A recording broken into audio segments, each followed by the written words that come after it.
Ooh, boy, Sandhagen. I gotta tell you, I've been giving Sandhagen a hard time. That's seeming more and more like maybe not a good idea. I mean, right, Cory Sandhagen, this is a rough guy. And let me share my experience with Sandhagen. Sandhagen was kicking a lot of dudes' butts, but under my radar. I didn't really know about it. And all of a sudden, he was thrown into a fight with Aljo that was stated prior to the fight. The winner of this is going to fight for a title. And I used to talk to Helwani all the time, and Helwani would Sandhagen, Cory Sandhagen, this is the next guy, Cory Sandhagen, and for whatever reason, he was just a little under my radar. And it wasn't that I hadn't seen him fight, but I didn't see the brilliance. I didn't see enough of his fighting, I didn't see the brilliance. So when I go watch the Aljo fight, that fight was like 40 seconds. Sterling took him down, took his back, choked him out, everybody gets up and goes home. And people were still saying, even in light of that fight. Now, you got to understand this from my perspective. Okay, I'm not weighing in on Cory. I'm sharing my experience with Cory. People were still saying, no, this is the guy. This is the guy. That was a bad night. That was a weird position. He got caught. There was these kinds of things. I'm going, okay, somehow this is escaping me. So he goes into his following fight. He's got like one of the greatest knockouts. It's a candidate for knockout of the year. It was one of the great knockouts I've ever seen. It was a spinning wheel kick. Made it more interesting, at least for me, is his coach didn't show him that.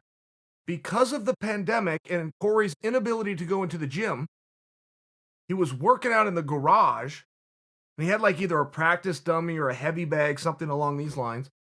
And he taught himself that. He was just like spinning around and kicking this bag. And so he goes and tries it in live competition, sticks it, killer move, and all of a sudden he's up tonight against Frankie. So he's rolling into this fight like 13-1, 14-1. I mean, I'm very close. Aside from that Aljo, that 40 seconds with Aljo, this guy's unblemished. And I didn't really have an opinion on what was going to happen with he and Frankie. I understand what history says. History says that the younger cool kid on the block beats the older cool guy on the block. It's just what it says. But, when this fight started, Frankie looked good. And Frankie didn't land a lot of punches, possibly none. But, Frankie was stalking him. And Frankie was doing, there's some movements that you can do. There's some movements that as you get old within this sport, you stop doing. And when you do them, they aren't crisp. When you do them, they aren't fast. Frankie was doing these movements. He was stalking him. As he was walking him down, he was moving. He was giving him something to look at. He was stalking. Frankie looked really good for these brief seconds. I get a text message on my phone. I look down at my phone. I look up. Frankie's knocked out. I missed it. And this is without exaggeration. Not like falling. I look down. I look up. Frankie's down. And when he was down, I couldn't even tell who's down. This fight is over.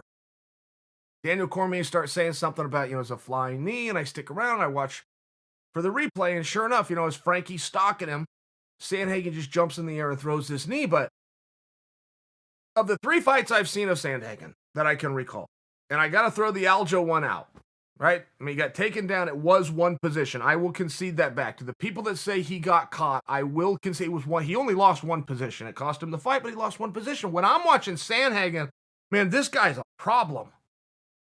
This guy's a tremendous problem.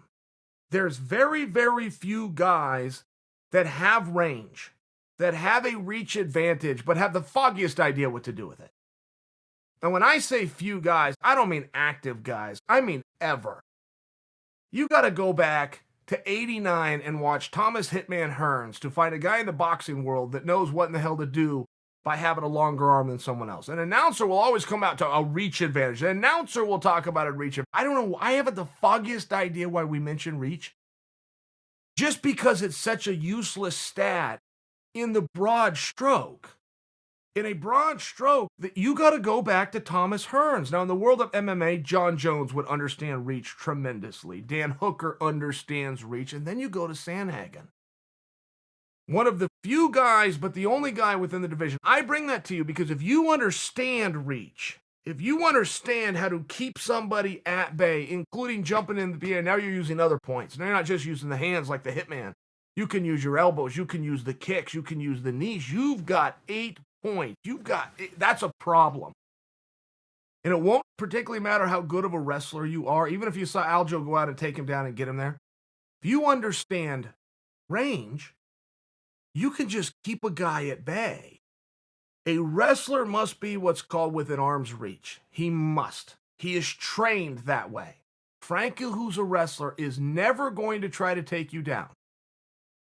Even figuratively speaking, let's say Frankie could. Let's say Frankie was just such a superior wrestler that he could change elevation, bull rush him, and get Sandhagen down. Frankie can't, per the way he was trained since being a little boy. He cannot go for a takedown until he's in arm reach. It's all a wrestler knows. Arm reach is just what it sounds like. If I stick my arm straight and I can't reach you, I don't go for the shot. Guys in wrestling matches, they'll bring their hand up, touch a guy's forehead, and then go to shoot. They'll always make sure their opponent's within arm's reach. I bring that to you because Sandhagen, don't go look at that Aljo fight and think, well, this is the guy, way to beat him. Just go out there and take him down, and he doesn't know what to do. It was one of those nights, it was one of those fights. Whether Sandhagen, that one position, or Aljo stepped up and had a career-defining moment, that's neither here nor there. I'm just here to tell you about Sandhagen. I'm here to tell you that the hype, based on what I have personally witnessed, the guy's unbelievable. Unbelievable ability to control range. Unbelievable ability to understand distance and understand reach. But I want to bring that to your attention because that's what you're seeing. It's not as simple as the way announcers are going to try to dismiss it and go, wow, he kept him on the outside and, he didn't let the guy get inside. They like to use these words, and those words are true when you see them. But to put the gaps between generations, when the last time you've seen it and the next time you will see it, makes the word obsolete. Until you have a guy like Sandhagen. Now you run into a question of where do you go from here? And I got to tell you, there's some shots, and I think you guys would agree with me, there's some shots in combat where you never judge the opponent. Like, by example, I don't think anybody's calling for the end of Frankie, or, well, Frankie's chin just isn't what it used to be. There's some shots that happen that you look at and you simply ask yourself, could have I taken that? And when the answer is no, you just give the guy a pass. Right? Like when Masvidal hits Ben Askren, that shot would have knocked out a pony. Or that shot tonight by Sandhagen. That wasn't the kind of knee that puts down a 35-pounder. That puts down every 35-pounder. That puts down every 45-pounder. It puts down every 55-pounder. And maybe just to be safe, there's some 70-pounders that could have taken it. Just one of those kinds of shots, right? It's just a one in a million, but he does it over a former world champion who's going to be a future Hall of Famer. It's a big deal, man. So we want to talk about where to Sandhagen, and when he gets on the mic, he's half pissed off. And he made it very clear. The winner of Jan Sterling, I don't care who it is. And I don't like this business that Jan's talking about TJ. First off, Jan got to beat Aljo to even get to TJ. And why are you talking about TJ? I'm the guy. Now, that's the way this sport works. Those guys can go make their arguments, but Sandhagen did a very good job. However, hold the thought. Is Dillashaw versus Sandhagen the fight? I mean, is that the fight? Is that the obvious fight? Because it has seemed as though there's something to the rumor that quite possibly TJ's just going to wait and go fight for the title.